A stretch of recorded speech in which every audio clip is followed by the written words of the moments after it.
دوی مشهورې لارې دي. یوه لار چې په تا کې د رب العالمین محبت راولي او په تا کې انقلاب راولي، هغه لار د نیکانو مجلس دی. د نیکانو مجلس هم په سړي کې ورځ په ورځ انقلاب راولي، ورځ په ورځ تا د رب العالمین طرف ته نږدې کوي، او ورځ په ورځ باندې په تا کې هغه څه راولي چې ستا د آخرت بنیاد ور باندې جوړي. د نیکانو مجلس دا اثر لري. یوه لاره یې دا لاره ده. د طریقت کور چې را روان سوی دی، د طریقت په کور کې چې څومره د اولیا تیر سوي دي او د عاشقان د رسول الله صلی الله علیه وسلم تیر سوي دي، دا اکثر د صحبت پر لار تیر سوي دي. د مشایخو مناقب وګوره، د اولیاءو مناقب وګوره چې کوم ولی الله کم قدم اخیستی، هغه نور اولیاءو پر هغه قدم باندې قدم ایښی وي. کوم ولی الله چې په یو ذکر کې کوم خوند لیدلی وي، هغه بیا ما و تا ته راښولی دی چې په دغه ذکر کې دغه خوند شته.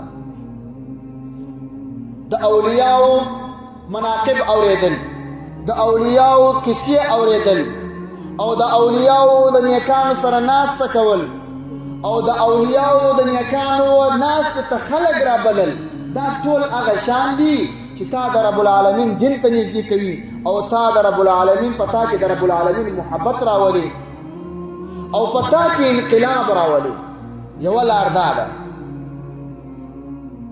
دوهمه لار چې سړی غواړي چې زه ورځ په ورځ د رسول الله صلی الله علیه وسلم محبت خپل کم، ورځ په ورځ په ما کې د الله رب الجلال د دین محبت راسي، او د بدو څخه مې بد راسي، د ښو څخه مې ښه راسي.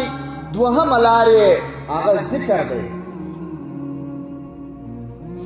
ذکر هم هغه شی دی چې په تا کې د رب العالمین محبت راولي. ذکر هم هغه شی دی چې تا کې د رسول الله صلی الله علیه وسلم محبت راولي. تاسو یو تجربه وکړئ، هر یو خپل د ځان سره دا تجربه وکړئ. په خپل کور کې چې څومره قدر ذکر کوئ، داسې هوتیه به در باندې راسي چې په هوته کې به تا هره ورځ 5,000 واره دا ویلي چې الله الله، او یا به دې دا ویلي چې لا اله الا الله.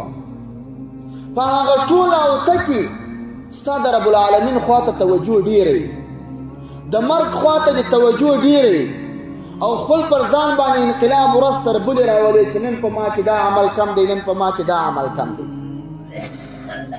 او ورځ تر بلې دي توجه دې ته وي چې یاره نن مرم سار مرم، او څه رقم باید ته وغواړې چې یو سنت طریقه په ځان کې راولې، او که ذکر نه وي او د اولیاءو مجلس نه وي، دا منمه په خوله باندې به نارې ووهو، په خوله به دا ووایو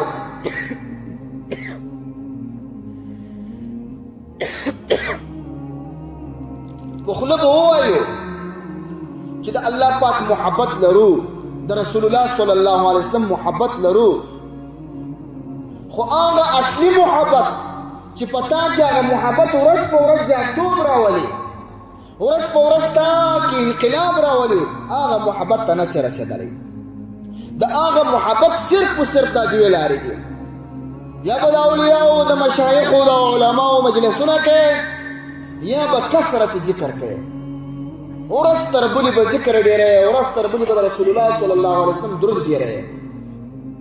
چې څومره ته ذکر ډېر کوي، چې څومره ذکر ډېر کوي هغومره چې د رب العالمین سره محبت پیدا کېږي، او چې څومره درود شریف پر رسول الله صلی الله علیه وسلم ډېر وایه، هغومره چې د رسول الله صلی الله علیه وسلم سره محبت پیدا کېږي. چې څومره چې محبت ډېرېږي هغومره ته دین ته تسلیمېږي، چې څومره چې د الله سره محبت ډېرېږي هغومره ته د الله د عبادت په خوند پوهېږي، او چې څومره چې د رسول الله صلی الله علیه وسلم باندې درود ډېر وایه هغومره چې محبت ډېرېږي. چې څومره چې د رسول الله صلی الله علیه وسلم سره محبت ډېر شو هغومره چې د رسول الله صلی الله علیه وسلم سنت طریقو ته توجه وي، او سنت طریقې کې په ځان کې د راوستل مراد او مقصود وي. دا مهم خبره ده. تاسې که غواړئ چې په ځان کې انقلاب راولئ، تاسې که غواړئ چې بل څوک ستا څخه رنګ واخلي او بل څوک تا ته وګوري او په تا کې دغه اثار وویني چې یاره دغه شخص د الله رب الجلال څخه ډېرېږي، یاره دغه شخص د رسول الله صلی الله علیه وسلم محبت لري، ته د الله رب الجلال ذکر ډېر کړه، ته د الله رب الجلال یاد ډېر کړه او ته د رسول الله صلی الله علیه وسلم درود ډېر کړه.